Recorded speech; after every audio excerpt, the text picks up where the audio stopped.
baru belum lama, 1-2 abad yang lalu, itu banyak orang yang seperti itu.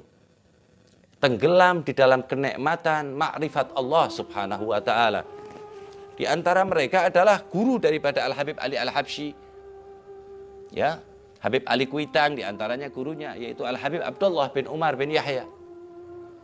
Beliau setiap sholat itu di beberapa waktu ketika dia dalam makrifat tinggi sampai membayar orang agar orang tersebut mengingatkan ya ketika di dalam hayatis sholat, ketika waktu ruku. Sebab kalau tidak diingatkan dia akan lupa terus lupa sampai waktu waktu yang datang dia masih utuh ruku. Jadi kalau zuhur waktu asar pun dia masih ruku karena udah tenggelam dari nikmatnya bermunajat kepada Allah, bercengkrama dengan Allah Subhanahu wa taala. Makanya dia ongkosin orang untuk teriak di kupingnya, Sami Allahu liman hamidah dan lain sebagainya. Berulang kali kadang-kadang. Baru dia ngah, Sami Allahu liman hamidah. Itu masih lupa lagi kadang-kadang. Matanya melek, ininya melek, tapi jiwanya Allah. Jiwanya ke Allah. Jiwanya hanya Allah. Jiwanya yang dipilih Allah semuanya.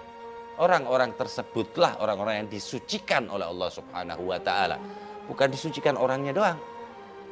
Sama Allah Subhanahu wa taala. Disucikan hatinya sama Allah Subhanahu wa taala.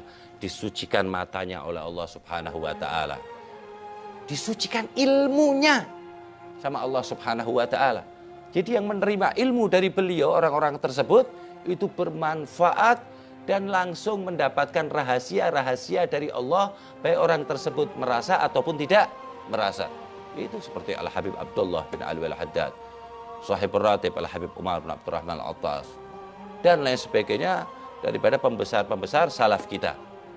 Karena apa? Kedekatannya dengan Al-Quranul Karim. Tidak lupa dengan Allah Subhanahu wa taala.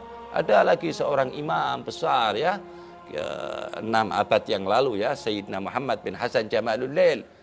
Ya, dia ketika membaca Al-Qur'an ya, dia lupa. Kesemuanya dia lupa. Sampai lupa lapar, lupa makan, lupa minum, apalagi lupa semuanya. Nah, kata. Bahkan ada di satu cerita beliau ketika akan membaca Al-Qur'an dia berdoa, ya Allah berhentikan nanti pada waktu ada yang membutuhkan atau diriku membutuhkan yang lain. Jadi nggak bisa berhenti kalau baca Al-Quran. Tidak cukup segitu. Ketika dia membaca Al-Quran, kalau kita kan ludahnya tambah banyak. Kalau beliau radhiyallahu taala anhu Habib Muhammad bin Hasan Jamalul Lail yang keluar madu. Madu dari Allah, bayangin nanti. Kalau madu yang kita beli kan cuma manis-manis aja, ini enggak, bikin lapar, bikin kenyang, bikin seger, bikin sehat dan lain sebagainya. Hakadha ahwaluhum, keadaan-keadaan mereka, orang-orang yang hidupnya dipasrahin oleh Allah Subhanahu wa taala. Jiwa dan raganya udah dipasrahkan kepada Allah Subhanahu wa taala. Sudah diinfakkan kepada Allah Subhanahu wa taala.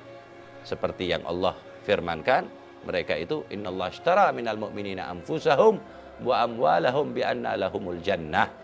Mereka itu sudah dijual, udah dibeli oleh Allah taala, jiwa dan hartanya ya dengan harga surganya Allah Subhanahu wa taala.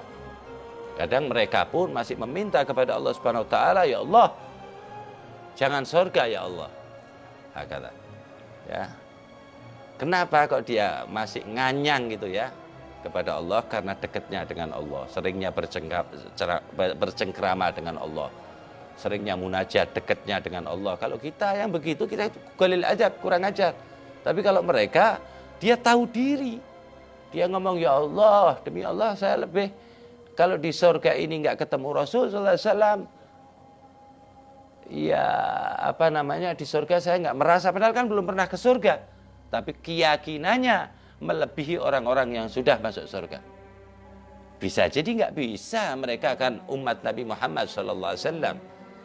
Tidak cukup umat Nabi Muhammad, akan tetapi keluarga dan umat Nabi Muhammad. Keluarga keturunan Nabi Muhammad, itrah Nabi Muhammad SAW. Kalau umat-umat terdahulu aja segitu tingginya, ya, Ashabul Kahfi bisa tidur 300 tahun, Siti Maryam, bisa melahirkan tanpa kawin dulu atau nikah dulu. Allah tunjukkan kepada umat-umat dulu. Muridnya Nabi Sulaiman bisa memindahkan singgasana Ratu Balkis dari mana? Dari Yaman ke Palestina dalam sekedipan mata. Apalagi umat Nabi Muhammad, nggak cukup umat Nabi Muhammad, Ahlul Bait Nabi Muhammad SAW. Yang jelas Allah Subhanahu Wa Taala memuji Ahlul Bait, menjaga Ahlul Bait, membersihkan Ahlul Bait dan lain sebagainya. Dan ini sifatnya lebih spesifik lagi dari Ahlul Bait, yaitu itrah. Ya, itrah itu Ahlul Bait Nabi yang dari Sayyidina Al-Hasan wa Sayyidina Al-Husain. Keduanya adalah pimpinan pemuda yang ada di surga. Semua pemuda yang ada di surga, maksudnya yang waktu di dunianya matinya muda, relatif muda, itu pimpinannya Al-Hasan wal Husain. Dan sudah disediakan oleh Allah Subhanahu Wa Taala, sungainya sudah disediakan oleh Allah Subhanahu Wa Taala. Sayyidina Ali, Sayyidina Al-Hasan wa Sayyidina Al-Husain. Seperti yang kita sering dengar itu, inna fil jannati nahrun min laban li Ali wa Husain wa Hasan. Sudah disediakan oleh Allah Subhanahu Wa Taala sungai dari susu, ya, nggak bisa dibayangin susunya, warnanya juga nggak bisa dibayangin, rasanya nggak bisa dibayangkan, enaknya nggak bisa dibayangkan. Au kama qala Rasulullah la ainun ra'at au udhunun sami'at wala khatara ala qalbin bashar. Tidak bisa dirasakan, nggak bisa dikira-kira nikmatnya surga. Bahkan ada lagi yang lebih lagi mereka ma'rifatnya kepada Allah. Tujuan mereka yaitu melihat Allah Subhanahu Wa Taala. Selalu melihat Allah, tentunya kan melewati Rasul sallallahu alaihi wasallam. Minhum fakhrul wujud Syekh Abu Bakar bin Salim, Abdul Qadir Al-Jailani dan lain sebagainya, beberapa kubar salihin. Tujuannya itu bukan surga. Dia diberi oleh Allah Subhanahu Wa Taala satu faham, ya, satu pengertian bahwa surga itu makhluk dan kita makhluk juga. Diberi dzauq, rasa, ya. Ketika di dunia aja seperti ini nikmatnya, ya. Dunia ini kan darul kasab, tempat berjuang. Segini nikmatnya. Waktu dia qiyamul lail, Habib Ali Habsyi belum lama, 100 tahun yang lalu, beliau merasakan nikmatnya kalau udah datang malam itu. Nikmat. Kenapa? Nggak mungkin kalau nggak ada sebabnya. Sebab dekatnya dengan Allah Subhanahu Wa Taala.